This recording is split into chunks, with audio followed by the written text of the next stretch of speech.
Hello and welcome to another episode of Cake Fight Presents The Making Of. I'm writer, director, producer Paige Feldman, and this week, as every week, I'm taking you inside my process of making my debut feature film. We're going from idea to premiere in real time. So last week, I finally finished my first revision of my contained romantic comedy feature. Feels really good to say that. And now I get to put it away for a couple weeks, take a step back, get less close and attached to it so I can do the hard work of cutting pages from it. Because there are a lot of pages still left to cut. But before I fully step back from it, so I can start the ground running as soon as this little break is over, I diagrammed my script on a mood analysis. Now, if you've been here for a while, you know what the mood analysis is, but if you don't worry, I got you. Mood analysis is a tool that I developed when I was a development executive. It helps writers and other members of the creative team look at a script from a different perspective. And that's because the mood analysis diagrams a script out onto a spreadsheet. In one column, you have all of the narrative beats of the film. In another column, you have, several columns, you have a little chart where you can spot where all of the narrative high points of the film are. Things like, if you're doing a horror film, jump scares or moments of tension, humor, reveals where something is told to the audience that they didn't know before. Anything that's going to make your audience feel or get them to sit on the edge of their seat, get them excited again. So if you want to know more about this mood analysis before I dive in here, you can check out this whole video I did on it and then come right back. Or if you just want to see what it's about, stick right here, because I said I have a lot of pages to cut. In actuality, I need to cut an additional 40 pages from my script to get it to a manageable screenplay length, because while I cut 15 pages in this draft, down from 155 to 140, I also wrote an additional 15 pages to add into the script. So it was a wash. I have to cut 40 pages, and this mood analysis is gonna get me to a place where I can do that pretty easily. So I'm gonna roll those titles, and when I get back, I'll show you what I mean.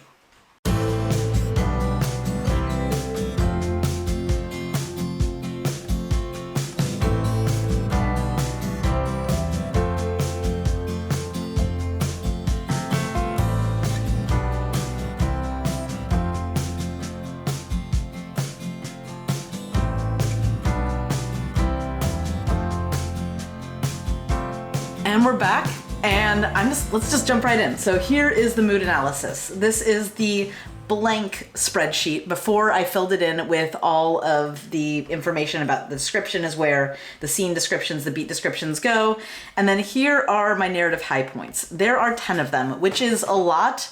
There's also a lot I wanted to track in this spreadsheet specifically, in this mood analysis specifically, because I want to see exactly where my plot elements intersect with my fun, bantery, sexy, romantic comedy stuff.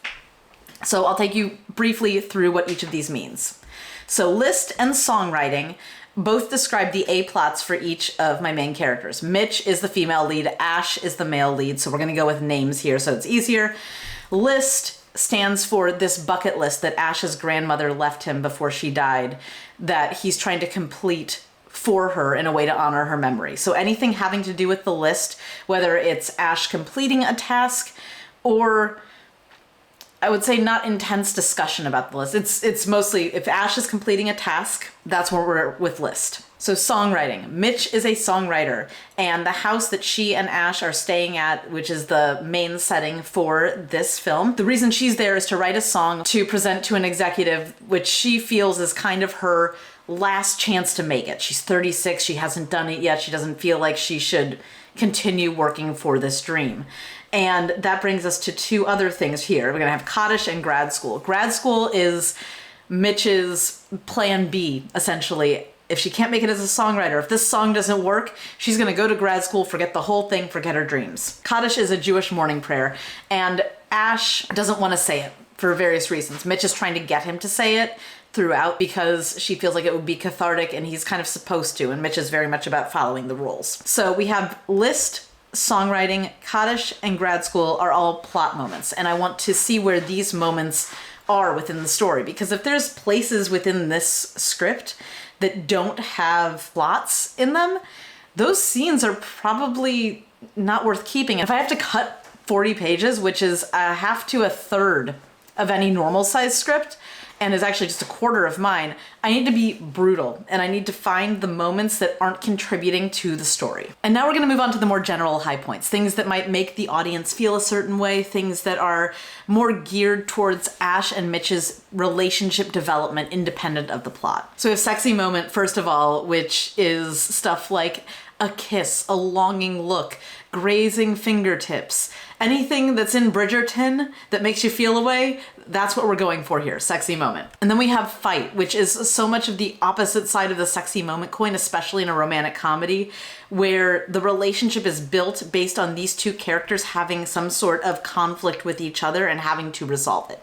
So fight, sexy moment. Not that fighting is sexy or is good for a relationship, but there is going to be some heat and some conflict built in both places, because within a romantic comedy, sex is also a point of contention. Having sex changes a relationship and builds it and makes it into something different and changes weird and scary. Then we have banter, which is like the fun, flirty version of fighting. It's the dialogue that ping-pongs back and forth. It's my favorite thing to write. That and like dinner table scenes and also kissing scenes. I like writing a lot. I love this genre. But the banter is playful dialogue, essentially. And sometimes that can overlap with fighting. Then we'll move over to reveal, which is a moment where the audience or the characters learn something important about the story, about what we've seen, that will shift their perspective or make them perceive the conflict or the relationships in a new light. Humor is anything funny. This one was kind of difficult for me because when I'm tracking banter along with humor, a lot of times they overlap because a lot of times the banter is funny. I tried to only mark humor when there was a joke or a beat of physical comedy that wasn't dependent upon the interplay of like the relationship between Ash and Mitch.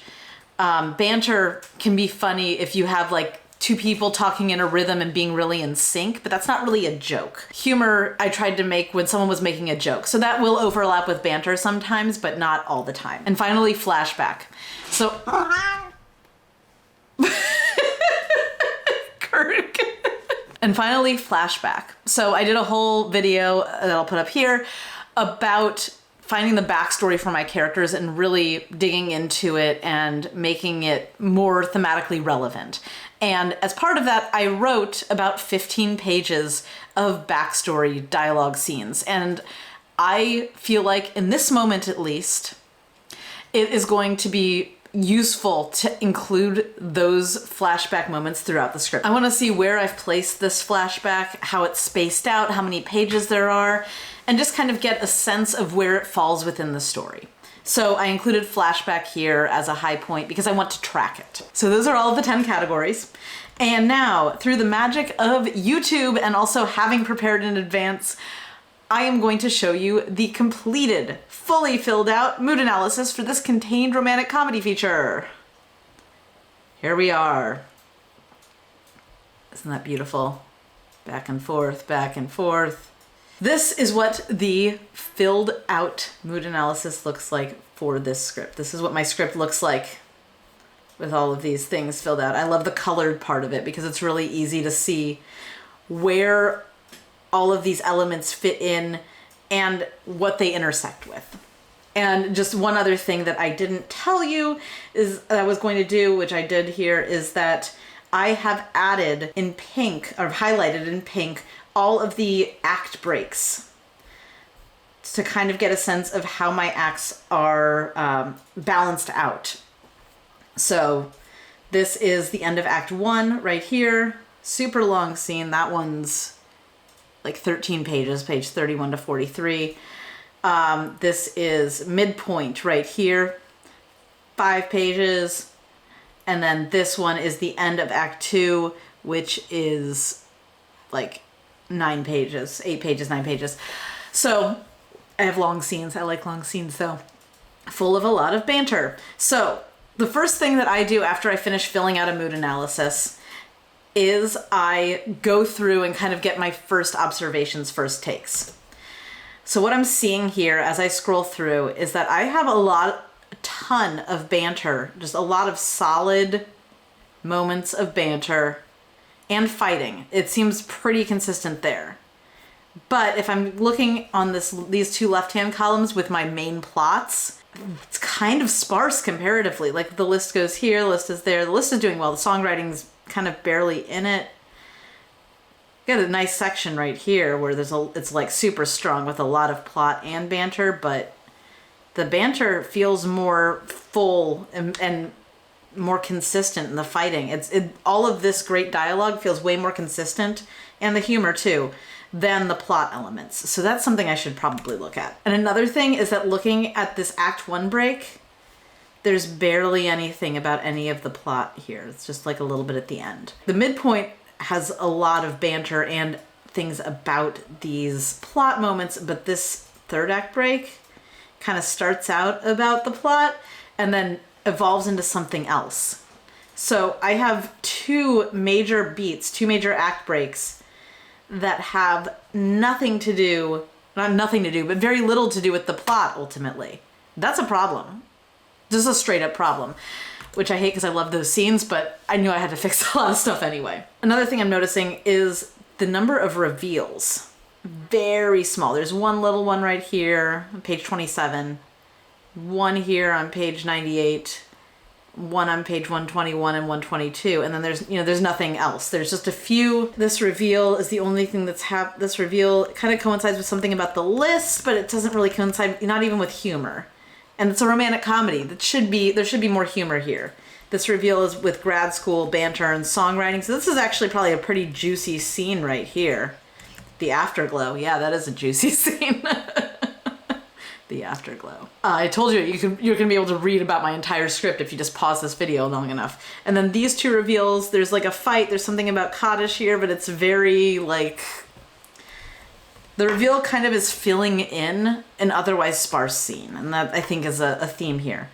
Similarly, speaking of Kaddish, speaking of grad school, the Kaddish plot is peppered throughout pretty nicely. There are some gaps, like this gap right here from it was on page 29, so page 30 to 55.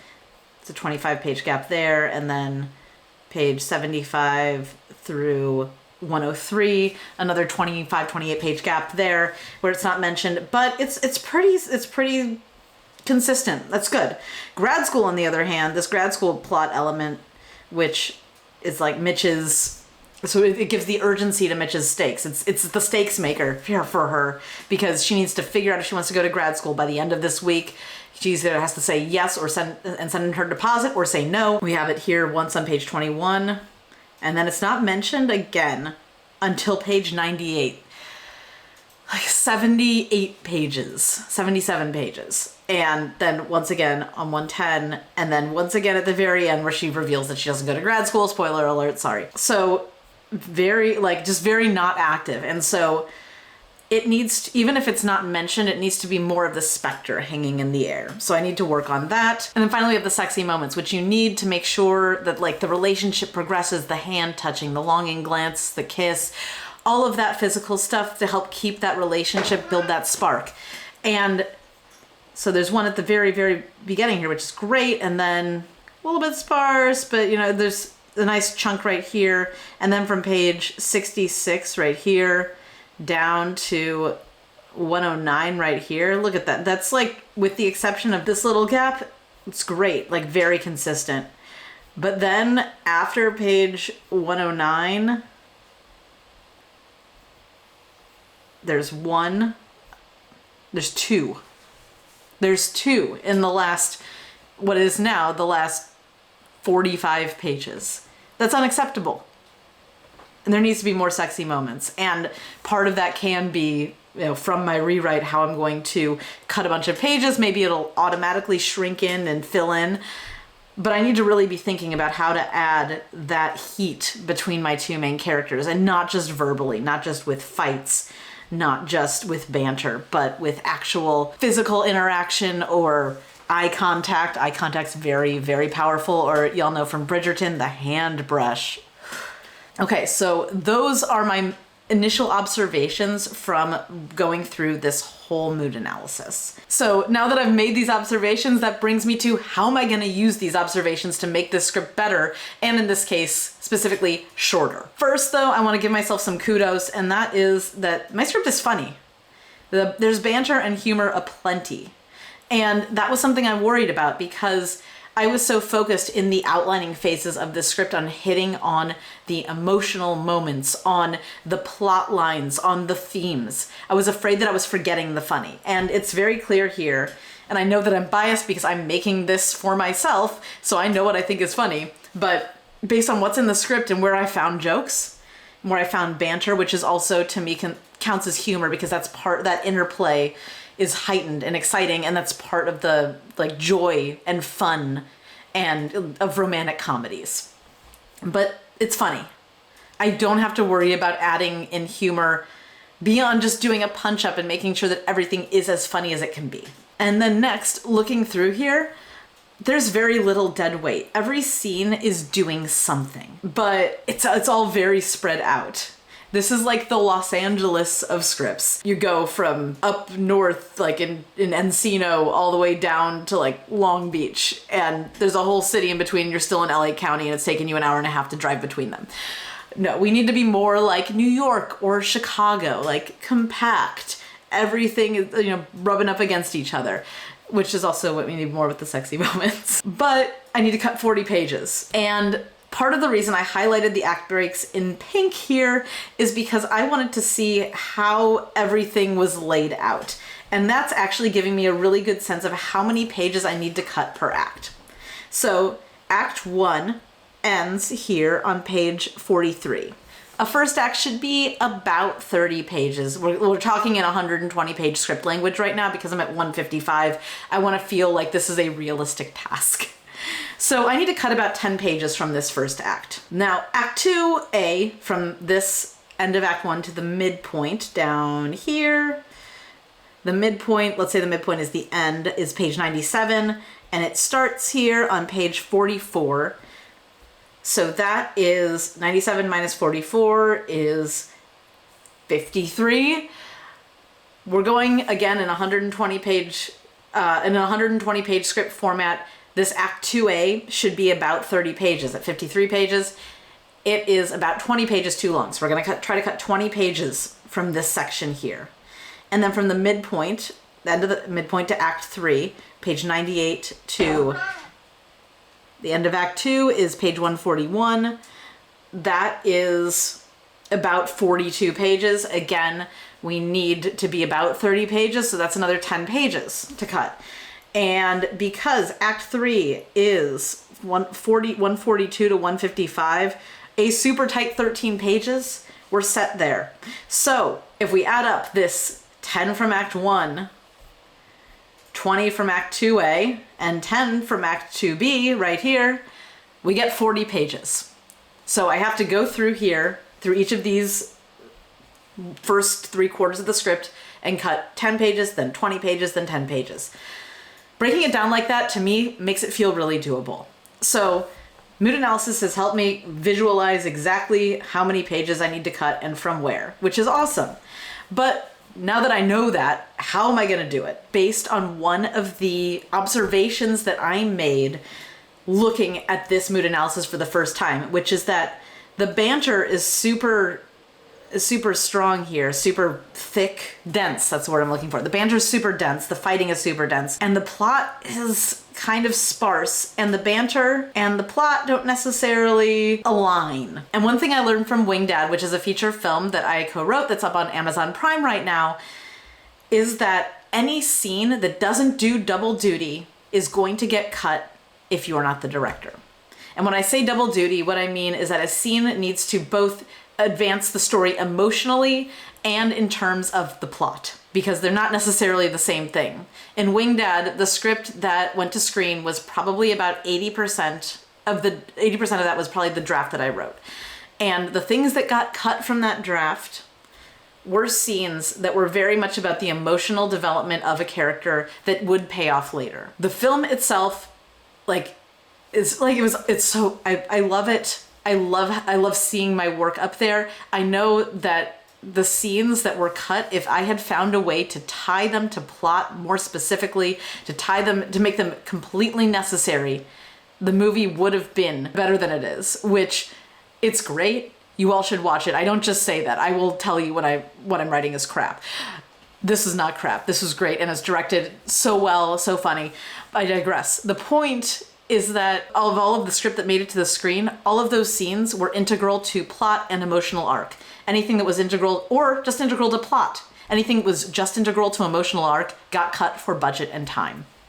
While I'm going to be directing this Untitled Contained Romantic Comedy feature, meaning that I can kind of do whatever I want, I don't want to just be able to rest on my laurels here and say, well, I'm directing it, so it doesn't matter, so I can just make scenes not necessarily attached to both of them. I don't want to do that. I want to make the best film that I possibly can, and part of that is going to be making it tight and exciting and every scene chock full of so much that nobody who's watching it, no one who's reading it can deny they're getting story in every single frame. And it's gonna help me attract investors, it's gonna help attract a distributor and an audience. So I'm gonna take that lesson I learned from Wingdad and not necessarily cut scenes, because like I said, this mood analysis shows that this script is pretty densely packed with interesting stuff, with high points. So what I'm going to have to do is not delete or condense, but combine.